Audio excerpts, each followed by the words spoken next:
नमस्कार दोस्तों। हमेशा ऐसा देखा गया है कोई बिजनेसमैन बैंक मैनेजर के पास जाके बोल रहे हैं मेरे को 50 लाख या तो 1 करोड़ का एक वर्किंग कैपिटल लोन चाहिए, क्योंकि मैं मेरा बिजनेस को एक्सपेंशन करना चाहता हूं और मेरा प्रोडक्शन को इंक्रीज करना चाहता हूं। इसके लिए मेरे को मशीनरीज भी खरीदने हैं और मेरा जो एग्जिस्टिंग सेटअप है, वर्कशॉप है, उसको भी एनहांस करना है, बढ़ाना है। तो यहाँ पे मैनेजर बोल रहा है मैं तो आपको 50 लाख का लोन दे सकता हूँ, मगर पूरा पैसा वर्किंग कैपिटल के हिसाब से नहीं दे सकता हूँ। जितना आपका टर्नओवर है उसके बेसिस में 20% कैस्केड दे देंगे, और साथ में आप मशीनरी जो परचेस कर रहे हैं और आपका जो बिजनेस सेटअप है, वर्कशॉप है, उसको बढ़ाना चाहते हो, उसके लिए मैं आपको टर्म लोन दे देंगे। जनरली बिजनेसमैन लोग वर्किंग कैपिटल लोन ज्यादा प्रेफर करते हैं। इसलिए करते हैं, उनको पता है कि मैं जितना दिन के लिए पैसे यूटिलाइज करेंगे उतना दिन के लिए मेरे को इंटरेस्ट पे करना है। मगर अभी मैं बिजनेस को एक्सपेंशन करने के लिए जा रहा हूँ और इस टाइम पे मेरे को पैसा वापस करना भी आसान नहीं रहेगा। तो जैसे ही मेरे को पैसा मिल जाएगा उस टाइम पे मैं पैसा वापस कर देंगे और उतना दिन के लिए इंटरेस्ट पे करेंगे। मगर वर्किंग कैपिटल स्पेशली कैश आपको मैक्सिमम 20% मिलेगा जितना आपका टोटल टर्नओवर है।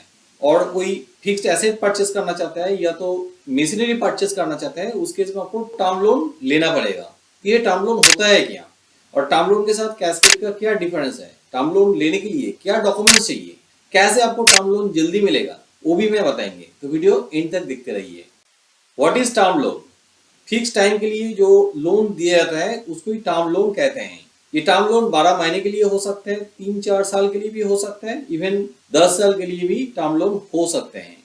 टाइप्स ऑफ टर्म लोन, ये शॉर्ट टर्म लोन भी हो सकते हैं, जैसे मैं कहा हूँ 12 महीने, 24 महीने, 36 महीने के लिए होता है तो इसको शॉर्ट टर्म लोन कहते हैं। और ज्यादा टाइम के लिए, मान लो 8-10 साल के लिए टर्म लोन है तो उसके इसमें लॉन्ग टर्म लोन कहते हैं।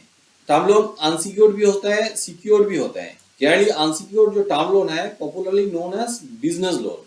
सिक्योर टर्म लोन को ज्यादातर पीएसयू बैंक में टर्म लोन कहते हैं, जो एसेट परचेस के लिए दिया जाता है। अब आता है term loan versus cash credit. देखिए टर्म लोन जैसे मैं बताया हूँ ये 12 महीने के लिए भी दिया जाता है और 8-10 साल के लिए भी दिया जाता है, मगर हमेशा कैश क्रेडिट लोन 12 महीने से कम पीरियड के लिए दिया जाता है, जो शॉर्ट टर्म यूज के लिए।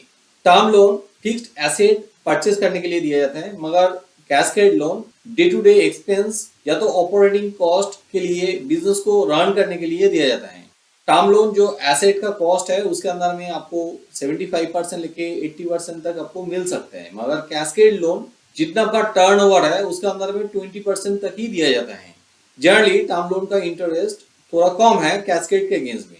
टर्म लोन में आपको फिक्स्ड अमाउंट हर महीने या तो क्वार्टरली, हाफ ईयरली पे करना होता है, मगर कैश क्रेडिट लोन में जितना पैसा यूटिलाइज करोगे हर महीने से आपको इंटरेस्ट अमाउंट पे करना होता है। मगर टर्म लोन में इंटरेस्ट के साथ प्रिंसिपल अमाउंट भी भरना पड़ेगा time to time. Purpose of term loan, term loan आप मशीनरी खरीदने के लिए भी ले सकते हैं, व्हीकल खरीदने के लिए भी ले सकते हैं। आप कोई फैक्ट्री खरीद रहे हैं या तो फैक्ट्री बिल्डअप कर रहे हैं, गोडाउन खरीद रहे हैं, उस केस में भी आप टर्म लोन ले सकते हो। टर्म लोन का जो इंस्टॉलमेंट होता है वो मंथली दे सकते हैं, हो सकता है क्वार्टरली और हाफ ईयरली भी हो सकता है। ज्यादातर केसेस में मंथली होता है और इसको ईएमआई भी कहते हैं।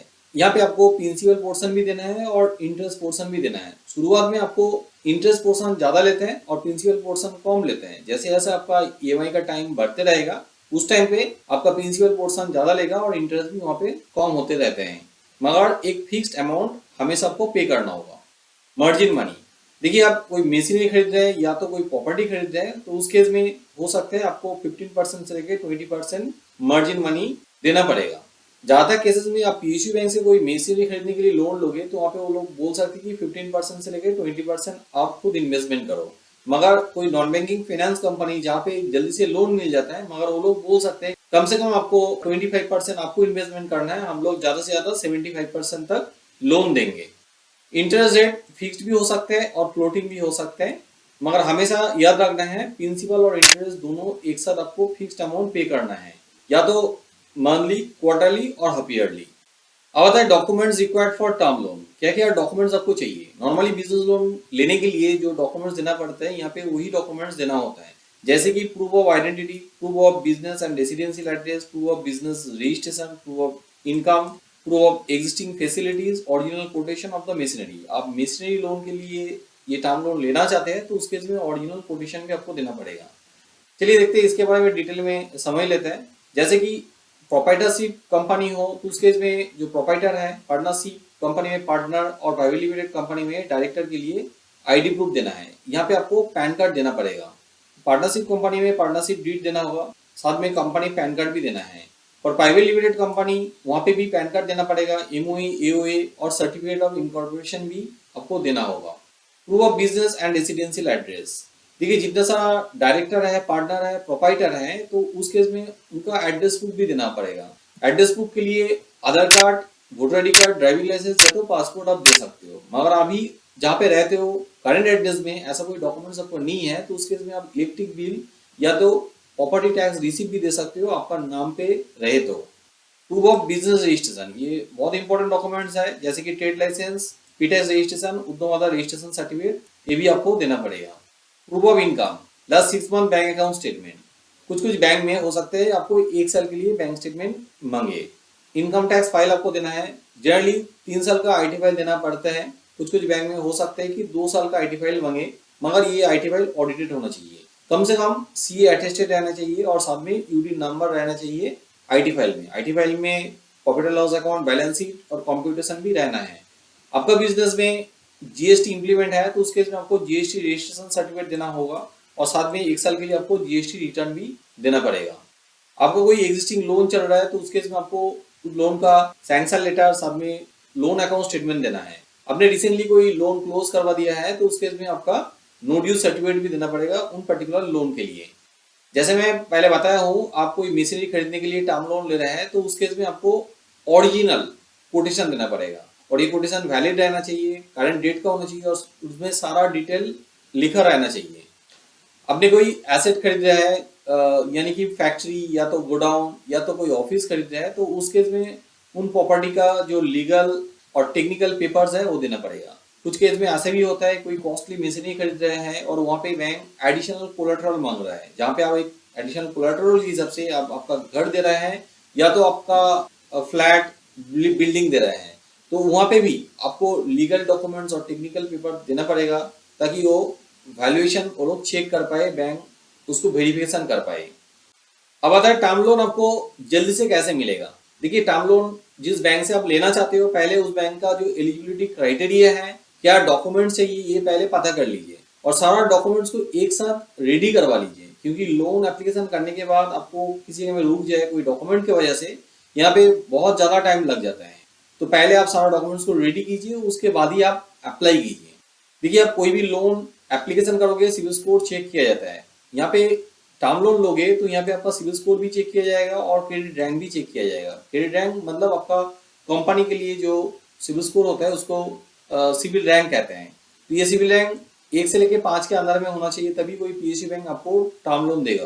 तो यहाँ पे कोई एरर रहे और आपका स्कोर खराब हो तो उस केस में आप पहले इसको रेक्टिफिकेशन करवा लीजिए, उसके बाद आप लोन के लिए अप्लाई कीजिए, क्योंकि सिविल स्कोर की वजह से आपका लोन रिजेक्ट हो जाएगा तो जल्दी से जल्दी उन पर्टिकुलर बैंक में आप रीअप्लाई नहीं कर सकते हो। सिविल रिपोर्ट में आपको कोई एरर रहे या तो सिविल स्कोर कम रहे तो उसके लिए आप रेक्टिफिकेशन कर सकते हो। इसके लिए मेरा कंप्लीट ट्यूटोरियल है मेरा यूट्यूब चैनल में, उस ट्यूटोरियल का लिंक मैं नीचे डिस्क्रिप्शन में देके रखा हूँ, तो ट्यूटोरियल पहले देख लीजिए। आपका सिविल स्कोर खराब है उन केस में पहले सिविल रिपोर्ट को सही कर लीजिए, उसके बाद ही लोन के लिए अप्लाई कीजिए। उम्मीद रखता हूँ टर्म लोन के बारे में आपको एक ओवरऑल आइडिया मिल गया है। आपको ज़्यादा जानकारी चाहिए तो आप हमें कमेंट बॉक्स में कमेंट कीजिए या तो आप हमें फ़ोन भी कर सकते हो। आपको टर्म लोन को भी ज़रूरत है तो उस केस में भी आप हमें फ़ोन कर सकते हो। कोई एडवाइस चाहिए तो वो भी आप हमें फ़ोन कर सकते हो। एडवाइस आपको फ्री ऑफ कॉस्ट मिल जाएगा ओवर द फोन। हमारा फ़ोन नंबर नीचे डिस्क्रिप्शन में दिया हुआ है, उस नंबर पे आप आज ही कांटेक्ट कीजिए। ये हेल्पलाइन नंबर सुबह 10 बजे से लेकर 8 बजे ओपन रहते हैं और मंडे से लेकर सैटरडे तक। ये वीडियो आप रात में देख रहे हैं तो उस केस में आप हमें व्हाट्सअप भी कर सकते हो। व्हाट्सअप नंबर भी अलग से डिस्क्रिप्शन में दिया हुआ है, उस नंबर पे व्हाट्सअप कीजिए, मेरा टीम नेक्स्ट डे आपको कांटेक्ट कर लेगी। मेरा वीडियो अच्छा लगे तो जरूर लाइक कीजिए। मैं ऐसा ही CIBIL score related, loan related videos regularly बनाता हूँ। अब मेरे चैनल को सब्सक्राइब कीजिए और जरूर बेल आइकन को दबा दीजिए ताकि आने वाला वीडियो का नोटिफिकेशन आपको मिल जाए। वीडियो एंड तक देखने के लिए बहुत बहुत धन्यवाद।